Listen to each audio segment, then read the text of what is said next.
नमस्कार, मैं रश्मि स्वागत करती हूँ आपका गुजरात की बात में, जहां हम बात करते हैं गुजरात में होने वाले अहम और बड़ी खबरों की। तो आज सबसे पहले बताएंगे आपको कि कांग्रेस नेताओं की मायूसी बदली है खुशी में। वजह है मोदी सरनेम मामले में सुप्रीम कोर्ट से राहुल गांधी की राहत। दूसरी ओर बात करेंगे भ्रूण हत्या आंकड़े को लेकर कांग्रेस ने साधा निशाना। कांग्रेस ने पूछा आखिर क्या कर रही है सरकार, क्योंकि गुजरात में 5 सालों में 1.71 लाख से अधिक गर्भपात हुए हैं। आगे बढ़ेंगे और बात करेंगे फिर वापस लौट रहे हैं राहुल गांधी, जहां गवाई थी सांसदी वहीं से शुरू कर सकते हैं भारत जोड़ो यात्रा। विस्तार से बताएंगे आपको इस पावरफुल प्लान के बारे में। आज फिर हम बात करेंगे तीस्ता सीतलवाड़ को जस्टिस समीर दवे ने कहा नॉट बिफोर मी। गुजरात दंगों से जुड़ी एफआईआर रद्द कराने हाईकोर्ट पहुंची तीस्ता सीतलवाड़। बात करते हैं क्या इस बार लोकसभा चुनाव में बारडोली में कांग्रेस करेगी कमबैक या फिर बीजेपी बनाएगी जीत की हैट्रिक।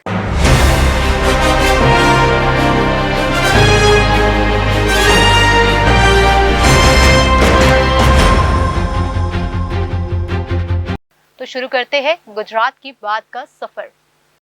कांग्रेस नेता राहुल गांधी को मोदी सरनेम मानहानि केस में 4 महीने 12 दिन बाद राहत मिलने पर गुजरात कांग्रेस खुशी में है। राहुल गांधी को गुजरात की सूरत कोर्ट ने 23 मार्च को दोषी करार देते हुए 2 साल की सजा सुनाई थी। इसके बाद राहुल गांधी की सांसदी चली गई थी। बताते हैं आपको पूरी बात विस्तार से। मोदी सरनेम मानहानि केस में राहुल गांधी की 2 साल की सजा पर रोक लगाने पर कांग्रेस नेता शक्ति सिंह गोहिल ने खुशी व्यक्त की है। सुप्रीम कोर्ट का फैसला आने के बाद गुजरात प्रदेश कांग्रेस समिति के अध्यक्ष शक्ति सिंह गोहिल ने ट्वीट किया और लिखा राहुल गांधी जिंदाबाद, सत्यमेव जयते। इसके बाद गोहिल ने एक अन्य ट्वीट में शीर्ष कोर्ट का धन्यवाद व्यक्त किया। कांग्रेस नेता राहुल गांधी सुप्रीम कोर्ट से पहले सजा पर रोक के लिए गुजरात हाई कोर्ट गए थे। जिस दिन गुजरात हाई कोर्ट ने फैसला सुनाया था उस दिन कोर्ट ने बतौर वकील शक्ति सिंह गोहिल भी मौजूद रहे थे। गुजरात प्रदेश प्रमुख शक्ति सिंह गोहिल के अलावा कांग्रेस के दूसरे नेताओं ने भी सुप्रीम कोर्ट से मिली राहत के बाद खुशी व्यक्त की है। गुजरात विधानसभा में पार्टी विधायक दल के नेता अमित चावड़ा ने लिखा सत्यमेव जयते, नफरत, डर और अन्याय के खिलाफ मोहब्बत एवं सच्चाई की जीत, जय हिंद। गुजरात कांग्रेस के पूर्व प्रमुख जगदीश ठाकुर ने अपने ट्वीट में लिखा है राहुल गांधी पर मानहानि के मुकदमे में सजा पर रोक का सुप्रीम कोर्ट का फैसला स्वागत योग्य है। यह सच्चाई एवं न्याय की जीत है। यह नफरत के खिलाफ मोहब्बत की जीत है। सत्यमेव जयते, जय हिंद। जब राहुल गांधी को सूरत के सीजेएम कोर्ट ने 2 साल की सजा सुनाई थी उस वक्त राज्य में कांग्रेस की कमान जगदीश ठाकुर के पास थी। कांग्रेस प्रमुख शक्ति सिंह गोहिल ने सुप्रीम कोर्ट के फैसले के बाद गुजरात के सभी शहरों में खुशी मनाने का ऐलान किया है। गुजरात में पुरुष और महिला का अनुपात देश के कई राज्यों की तुलना में कम है। राज्य में जेंडर रेशियो 1000 पुरुषों पर 919 महिलाएं हैं। कांग्रेस पार्टी ने राज्य में गर्भपात के कानूनी आंकड़ों के जरिए सरकार से पूछा है कि करोड़ों रुपए खर्च के बाद भी गर्भपात के आंकड़े कम क्यों नहीं है। कांग्रेस ने कहा है कि कानूनी आंकड़े इतने ज्यादा है तो अवैध तौर पर गर्भपात के आंकड़े कितने ज्यादा होंगे। कांग्रेस ने मांग की है कि सरकार इस दिशा में कठोर कदम उठाए। गुजरात में गर्भपात के बढ़ते आंकड़ों पर कांग्रेस पार्टी ने चिंता व्यक्त की है। गुजरात प्रदेश कांग्रेस समिति ने कानूनी तौर पर हुए गर्भपात के आंकड़ों को जारी करते हुए कहा कि राज्य में पिछले सालों में 1,71,325 गर्भपात हुए हैं। कांग्रेस के अनुसार यह आंकड़ा चिंताजनक है। कांग्रेस के अनुसार जब कानूनी तौर पर दर्ज आंकड़ों की संख्या इतनी ज्यादा है तो गैर कानूनी तौर पर काफी गर्भपात हुए होंगे। कांग्रेस ने पूछा है कि क्या राज्य में पुरुष महिला अनुपात 1000 पर 919 होने की वजह गर्भपात है। गुजरात प्रदेश कांग्रेस समिति के प्रवक्ता हिरेन बैंकर ने गर्भपात के आंकड़ों को राज्य की चिंता का विषय करार दिया है। बैंकर ने कहा कि गर्भपात एक medical termination of pregnancy act है जो कुछ कारणों से गर्भपात का प्रावधान करता है।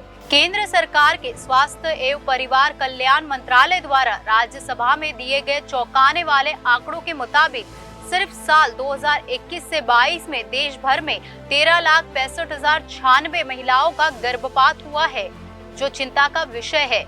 इस अवधि में गुजरात में 2021 से 22 में 30,187 महिलाओं का गर्भपात कराया गया है। बैंकर ने कहा कि राज्य में 5 सालों में 1,71,325 महिलाओं का गर्भपात हुआ है। बैंकर ने कहा कि ये आंकड़ा तो कानूनी रूप से पंजीकृत गर्भपात के आंकड़े हैं। अवैध गर्भपात के आंकड़े कितने चौंकाने वाले और बड़े होंगे, यह बेहद चिंताजनक है। बैंकर ने बताया कि साल 2016 से 17 में 28,204 और 17 से 18 में 42,391, फिर 18 से 19 में 41,883 और साल 2019 से 20 में 28,660 और उसके बाद 2021 से 22 में 30,187 महिलाओं ने गर्भपात कराया है। बैंकर ने कहा कि भ्रूण लिंग परीक्षण कराना या उसके लिए आग्रह करना दोनों ही गंभीर अपराध है। गुजरात में 1000 पुरुषों पर 919 महिलाएं दर्शाती है कि राज्य जेंडर रेशियो में पिछड़ रहा है। गर्भपात, खराब आर्थिक स्थिति, शारीरिक बीमारी, गर्भ में बच्चे का कम विकास, परिवार नियोजन की कमी, गर्भावस्था के दौरान उचित उपचार की कमी, सामाजिक कारणों को सहित अन्य कारणों से किया जाता है। भारत जोड़ो यात्रा के पहले संस्करण के बाद कांग्रेस पार्टी अब दूसरे संस्करण की तैयारी में जुट गई है।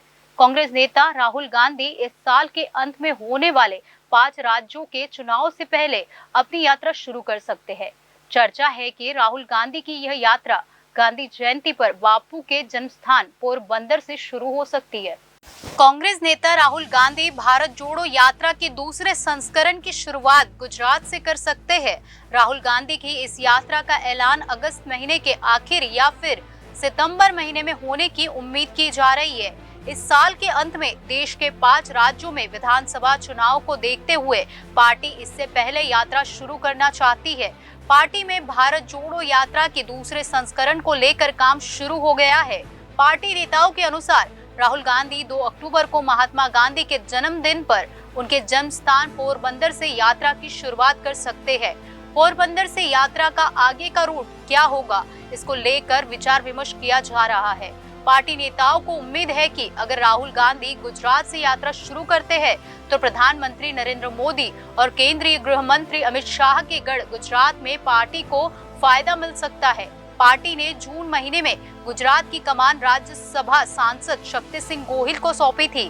गोहिल को राहुल गांधी का करीबी माना जाता है। ऐसे में प्रबल संभावना है कि राहुल गांधी की भारत जोड़ो यात्रा 2.0 की शुरुआत गुजरात से हो।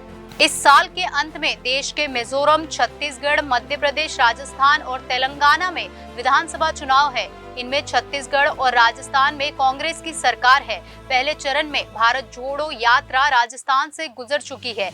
ऐसे में इस बात पर चर्चा हो रही है कि दूसरे संस्करण में यात्रा राजस्थान से होकर गुजरे या फिर यात्रा का रूट छत्तीसगढ़ से होकर आगे की तरफ हो जाएगा। इसको लेकर पार्टी के केंद्रीय नेतृत्व में विचार विमर्श शुरू हो चुका है। पार्टी के एक वरिष्ठ नेता ने बातचीत में कहा कि अगर आखिर में किसी वजह से यात्रा की शुरुआत गुजरात से नहीं होती है तो भी राहुल गांधी यात्रा शुरू करने से पहले पूज्य बापू की भूमि को नमन करने जरूर आएंगे। उन्होंने कहा कि पोरबंदर से यात्रा शुरू करने का विचार काफी आगे के लेवल पर है। हमारी कोशिश भी है कि यात्रा की शुरुआत पोरबंदर से हो तो ये काफी अच्छा होगा। पोरबंदर के अलावा प्लान बी में अहमदाबाद के साबरमती आश्रम भी रखा गया है। भारत जोड़ो यात्रा के रूट को फाइनल करने में जुटी टीम यह देख रही है कि कैसे अधिक राज्य को कवर किया जाए। अगर भारत जोड़ो यात्रा पोरबंदर से शुरू हो, यह राजस्थान, छत्तीसगढ़ और मध्य प्रदेश के जरिए आगे हरियाणा होकर आगे बढ़ सकती है।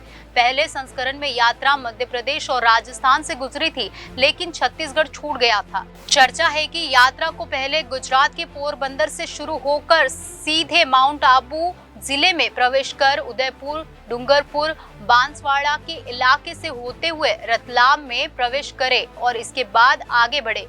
दूसरा विचार यह है कि यात्रा गुजरात के अहमदाबाद से रवाना होकर राजस्थान के उदयपुर, चित्तौड़गढ़, कोटा, झालावाड़ होते हुए मध्य प्रदेश में प्रवेश करेगी। इसके बाद वह छत्तीसगढ़ पहुंचेगी। तीसरा विचार यह है कि गुजरात के अहमदाबाद से गोधर, दाहोद होते हुए राजस्थान में करे और फिर यह मध्य प्रदेश से होते हुए छत्तीसगढ़ में प्रवेश करे। राहुल गांधी की पहली भारत जोड़ो यात्रा 12 राज्यों और 2 केंद्र शासित प्रदेश से होकर गुजरी थी। उन्होंने कुल 3570 किलोमीटर की दूरी तय की थी।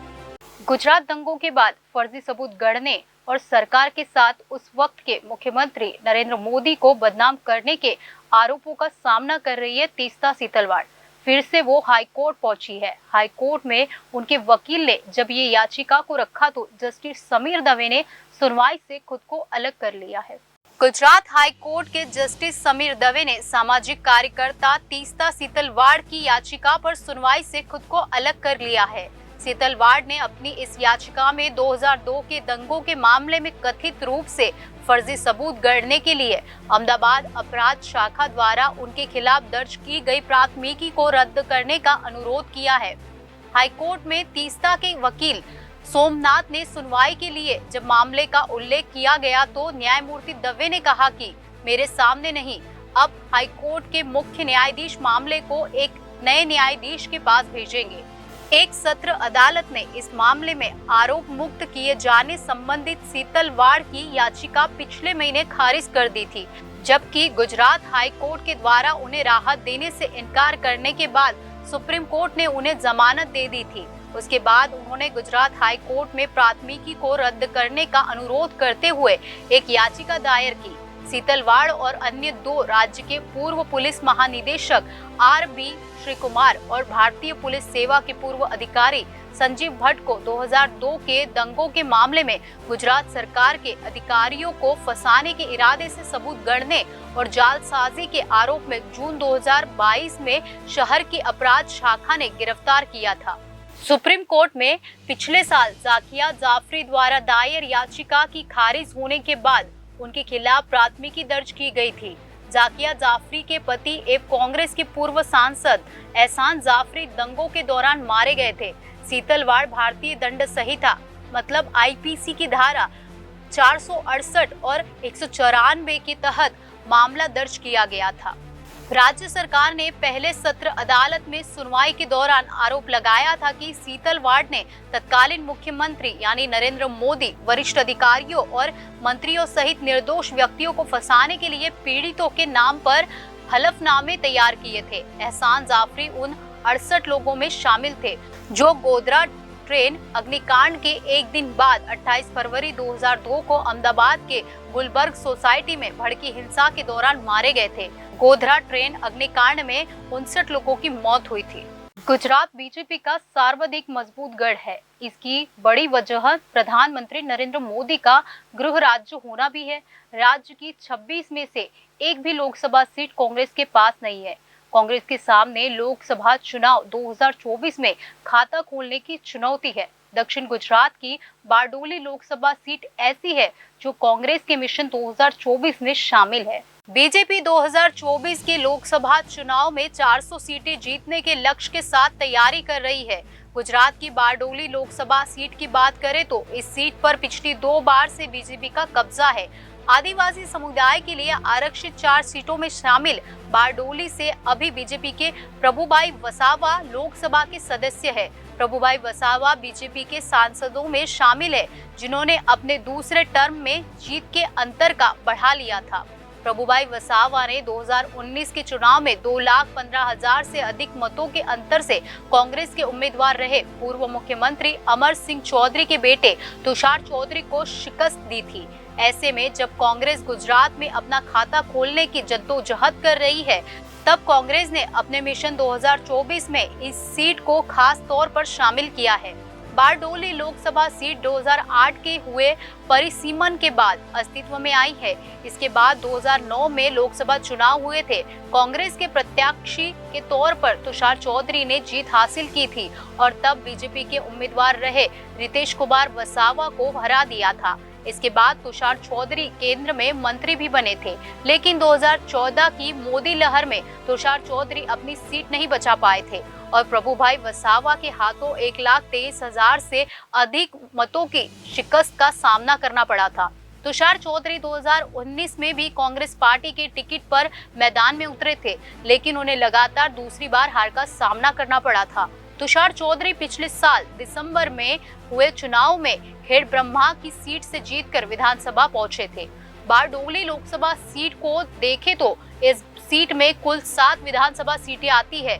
इनमें मांगरोल, मांडवी, कामरेज, बारडोली, महुआ, व्यारा, नीजर सीटें शामिल है।